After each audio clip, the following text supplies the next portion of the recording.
challengers who are hoping to oust them over their vocal criticisms of Israel. So let's bring in Samantha-Jo Roth. She's a congressional reporter for the Washington Examiner. She's been covering this. Great to see you. Thanks for being up with us.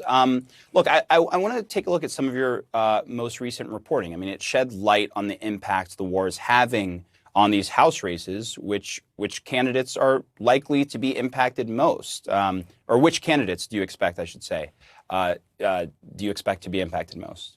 Yeah, absolutely, Omar. We're expecting Cori Bush, Jamal Bowman, Rashida Tlaib, who does not have a challenger at this time. A lot of these members, like Ilhan Omar of the so-called Squad, the Israel lobby is working really hard to recruit candidates to take them on. And it is important to remember that this is a theme throughout a lot of Democratic primaries in the past. But with this war, this is going to take center stage. The Israel lobby spent about $30 million in 2022, and they are expected to spend about 3 times that in these upcoming elections. So it's going to be really fierce. It's going to be a fierce fight. Obviously, progressive leaders are not happy about this infighting within the party. And a lot of them are trying to remind folks that these single-focused interest groups are not always great. If you look at, in the 2022 cycle, AIPAC actually endorsed over 100 members of Congress, Republican members, who voted to overturn the election results. So that is something that they're trying to make very clear, in this upcoming fight. Yeah, and obviously, you're out on Capitol Hill a good bit, and sort of the difference between what folks are saying on the campaign trail might be a little different than what folks are saying, actually in the hallways of Congress. But I'm curious, what does it say to you that Democrats are spending money to primary some of their own, and instead of spending money on districts, or that money on districts where Democrats are vulnerable to Republicans? Do you feel some of that tension, on the Hill, for example, when you're among some of these Democrats?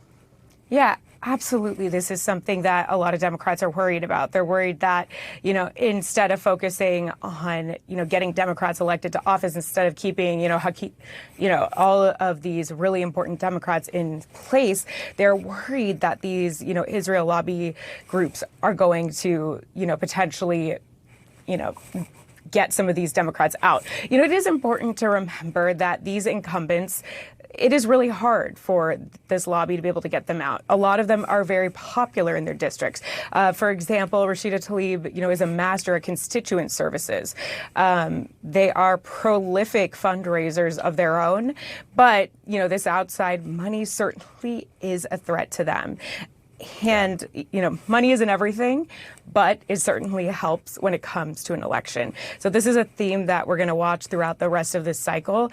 But I think you can definitely expect this issue to be front and center in the 2024 election for sure. Yeah, I mean, and even so, of course, we're going to see it on the campaign trail, but even in actually doing their jobs on Capitol Hill, we know that they've had difficulty passing a foreign aid package even before the holiday recess. Now it's tied up in potential border security spending. We know the Senate was trying to work out a deal. No matter what they work out, it's probably going to run into some issues on the House side of things as well. So what do we know about where some of those negotiations are going to pick up once we get back from the holiday here? Well, right before we left, the Senate was in session trying to work towards a deal. And important to note, whatever passes in the Senate also has to pass in the Republican-controlled House. So that is going to be an uphill battle. You're also looking at, there's also a huge funding fight regarding a government shutdown that is totally separate. And you have all kinds of issues that need to be funded in addition to foreign aid. So this is going to be, a very busy, jam-packed couple of weeks in January, where lawmakers have a lot to do. And a lot of folks are worried that this aid is going to fall by the wayside when you think about all the other important appropriation battles that are about to be taking place on Capitol Hill. So what you're saying is if people are off right now, they should get their sleep while they can, because when we get back in January, it's going to be a lot. Yeah, absolutely. Can't wait. Samantha-Jo Roth of the Washington Examiner, thank you so much. Thank you.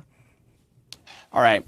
Israel believes thousands of foreign farm workers have fled in fear after many were killed or taken